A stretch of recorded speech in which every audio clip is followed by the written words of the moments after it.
नमस्कार, मैं हूं अनुराग सिंह और आप देख रहे हैं इंडिया इम्पैक्ट। सामूहिक दुष्कर्म या गैंगरेप के कई मामले आपने देखे और सुने होंगे। कई ऐसी कहानियां पढ़ी होंगी जिसको पढ़ने के बाद रोंगटे खड़े हो जाते हैं। दरिंदगी के कई ऐसे मामले आते हैं जिस पे यकीन करना मुश्किल है, लेकिन हम जिस घटना के बारे में बात कर रहे हैं, यकीन मानिए ऐसी घटना के बारे में आपने पहले कभी नहीं सुना होगा। दरअसल वर्चुअल गैंगरेप में लड़की को बिना छुए सामूहिक दुष्कर्म। आप कल्पना कर सकते हैं किस तरह की घटना को अंजाम दिया जा सकता है, लेकिन ऐसी ही घटना ब्रिटेन में हुई है। वर्चुअल रियलिटी की दुनिया में गैंगरेप का यह पहला मामला है जिसमें पुलिस जांच कर रही है। अब आप सोच में पड़ गए होंगे कि वर्चुअल रियलिटी यानी आभासी दुनिया में गैंगरेप कैसे हो सकता है। आभासी दुनिया वही जो दुनिया होती ही नहीं, असल दुनिया में जो हम और आप हैं, जो बातचीत करते हैं, ऐसी ही एक आभासी दुनिया होती है जिसमें हमारी तरह लोग बात करते हैं, चलते हैं, फिरते हैं, वो सारी क्रियाकलाप करते हैं जो हम अपने दिनचर्या में करते हैं। दरअसल ब्रिटेन में ऑनलाइन मेटावर्स में 16 वर्षीय लड़की के साथ गैंगरेप का मामला सामने आया है। पुलिस इस मामले की जांच कर रही है और पुलिस ने कहा है कि वर्चुअल रियलिटी के अवतार में यह पहला सामूहिक दुष्कर्म है। अब हम आपको समझाने की कोशिश करते हैं कि गैंगरेप कैसे हुआ होगा।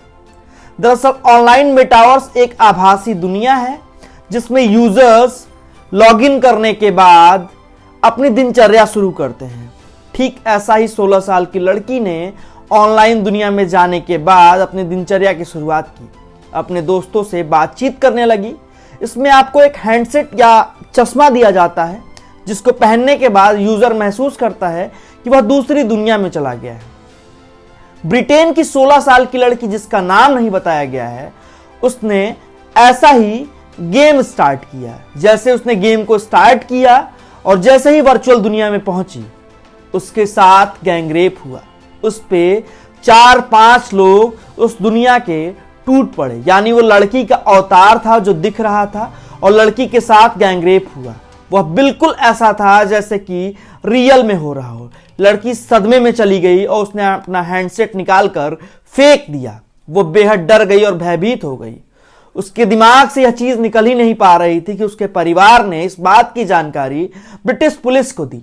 डेली मेल की रिपोर्ट के अनुसार लड़की को भले ही शारीरिक नुकसान न हुआ हो, लेकिन वो मानसिक सदमे को झेलने में असमर्थ थी। वो लगातार परेशान थी और पुलिस को बता रही थी रोते हुए कि उसके साथ कैसे गैंगरेप हुआ। दरअसल अवतार, जो आपने एनिमेशन के थ्रू देखा होगा कि लोगों के अवतार बन जाते हैं, वो अवतार जब आप ऑनलाइन मेटावर्स में जाते हैं तो वही आपकी पहचान होती है और उसी पहचान पर अटैक हुआ। लड़की वो सब कुछ महसूस कर पा रही थी जो उसके साथ हो रहा था, यानी उसे लग रहा था कि उसके साथ सामूहिक रेप हो रहा है। पुलिस ने इस बात को माना है कि लड़की को शारीरिक नुकसान ना हुआ हो, लेकिन मानसिक तौर पर इसे गहरा सदमा लगा है। ऐसे में पुलिस इस मामले की जांच कर रही है और उन आरोपियों को पहचानने की कोशिश कर रही है जो वर्चुअल यानी आभासी दुनिया में अपने अवतार के माध्यम से लड़की का गैंगरेप जिन्होंने किया है। अब देखना दिलचस्प हो जाता है कि पुलिस इस मामले में किस मोड़ पर पहुंचती है। जब आरोपी पकड़े जाते हैं, उन्हें कौन सी सजा सुनाई जाती है। यह सुनने में बड़ी अजीब लग रहा हो, लेकिन वो लड़की और उसका पूरा परिवार सदमे में है। लड़की डरी हुई है कि उसके साथ महज 16 सेकंड में इस तरह की दरिंदगी हुई। हालांकि ऑनलाइन यानी वर्चुअल दुनिया में गैंगरेप का यह कोई पहला मामला नहीं है, लेकिन दिलचस्प बात यह है कि पुलिस इस मामले में पहली बार जांच कर रही है। इससे पहले भी ब्रिटेन में एक 34 साल की युवती के साथ इसी तरह का रेप हुआ था। महिला ने दावा किया कि जैसे ही वो वर्चुअल दुनिया में पहुंची, 16 सेकंड के अंदर उस पर 4 युवकों ने हमला कर दिया और उसके साथ सामूहिक दुष्कर्म किया। लेकिन उसकी बात पर लोग यकीन तब नहीं कर रहे थे, क्योंकि सब कुछ नया था। लेकिन अब इस तरह के मामले बढ़ने लगे हैं। ऐसे में पुलिस ने गंभीरता से इस मामले को लिया है और पुलिस इसमें जांच कर रही है। लड़की 16 साल की है, इस वजह से उसकी पहचान को उजागर नहीं किया गया है। अब देखना यह होगा कि ब्रिटेन का कोर्ट या ब्रिटेन की पुलिस इस मामले में कहां पहुंचती है और क्या फैसला सुनाती है।